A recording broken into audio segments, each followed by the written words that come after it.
କିନ୍ତୁ ଆଜି ବନେଇବା କଞ୍ଚା ଆମ୍ବର ଖଟା। ସେଥିପାଇଁ ଦେଖିବେ ମୁଁ କିଛି କଞ୍ଚା ଆମ୍ବ ନେଇଛି। ଅତି ସହଜରେ ଅତି କମ୍ ସମୟରେ ହେଇଯିବ। ଦେଖନ୍ତୁ ମୁଁ ଭଲସେ ଆମ୍ବର ଚୋପା ଛଡ଼େଇ ନେଇଛି। ଏବେ ତାକୁ ଭଲସେ ଧୋଇ ଆଣିଛି। ଦେଖନ୍ତୁ ଏମିତି ଭାବରେ ମୁଁ କାଟି ନେଇଛି ତାକୁ। ତା ପାଇଁ ଅଳ୍ପ କିଛି ମସଲା ମୁଁ ନେଇଛି।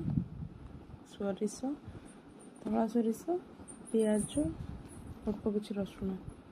ଗୋଟେ କଡ଼େଇ ନେଇଯାଇଛି, ସେଥିରେ ଅଳ୍ପ କିଛି ପାଣି ଦେଇଦେଇଛି। ଗୋଟେ ଚାମଚ ଲୁଣ, ଗୋଟେ ଚାମଚ ହଳଦୀ। ଆମ୍ବକୁ ଦେଖିକି ମୁଁ ନେଇଛି, ଆପଣ କ୍ୱାଣ୍ଟିଟି ଅନୁସାରେ ନେବେ।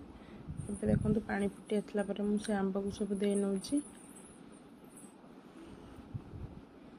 ଦେଖନ୍ତୁ ମୁଁ ଟିକେ ତାକୁ ଭଲସେ ମିଶାଇ ନେଉଛି ଲୁଣ ହଳଦୀରେ। ତାପରେ କିଛି ସମୟ ପାଇଁ ଘୋଡ଼େଇ ନେଉଛି। ଏବେ ଦେଖନ୍ତୁ ଆମର ଆମ୍ବ ସିଝି ଆସିଲାଣି। ମୁଁ ଏବେ ତାକୁ ଦେଖୁଛି, ଆମର ଆମ୍ବ ସିଝିଗଲାଣି।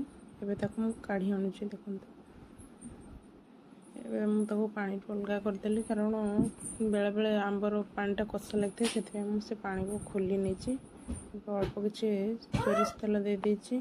ଏବେ ସେଥିରେ ଗୋଟେ ଚାମଚ ପଞ୍ଚ ଫୁଟଣ ପକାଇ ନେଇଛି। ଫୁଟଣ ଆମର ଭଲସେ ଦେଖନ୍ତୁ ଫୁଟି ଆସିଲାଣି। ତାପରେ ମୁଁ ଗୋଟେ ଚାମଚ ହଳଦୀ ଦେଇ ନେଉଛି।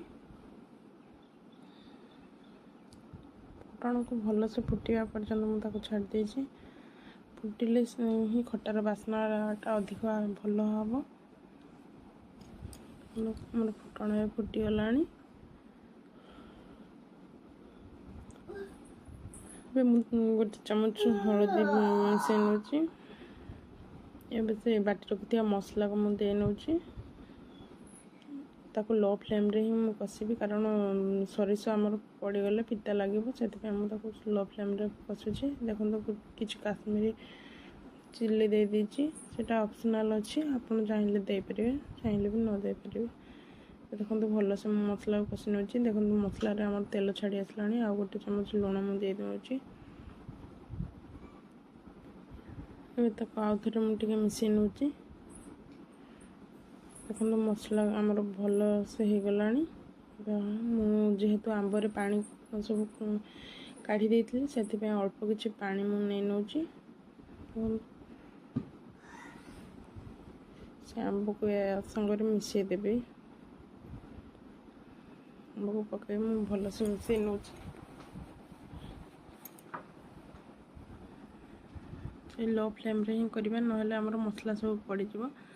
ଗୋଟେ ଚାମଚ ବଡ଼ ଚାମଚ ଚିନି ନେଇଛି। ଆମ୍ବ ହିସାବରେ ଦେଖିକି ନେଇଛି, ଆପଣ ହିସାବରେ ନେବେ, କମ୍ ବେଶୀ କରିପାରିବେ। ଏବେ ଦେଖନ୍ତୁ ମୁଁ ଚିନିକୁ ଭଲସେ ମିଶାଇ ନେଉଛି। ଏବେ ଚିନି ଆମର ମିଶିଗଲାଣି। ଏବେ ଗୋଟେ ଚାମଚ ଜିରା ଗୁଣ୍ଡ ମୁଁ ଦେଇକି ଦେଖନ୍ତୁ ଗୋଟେ ବାଉଲ୍କୁ କାଢ଼ି ଆଣୁଛି। ଦେଖନ୍ତୁ ଆମର ରେଡ଼ି ହେଇଗଲା ଖଟା।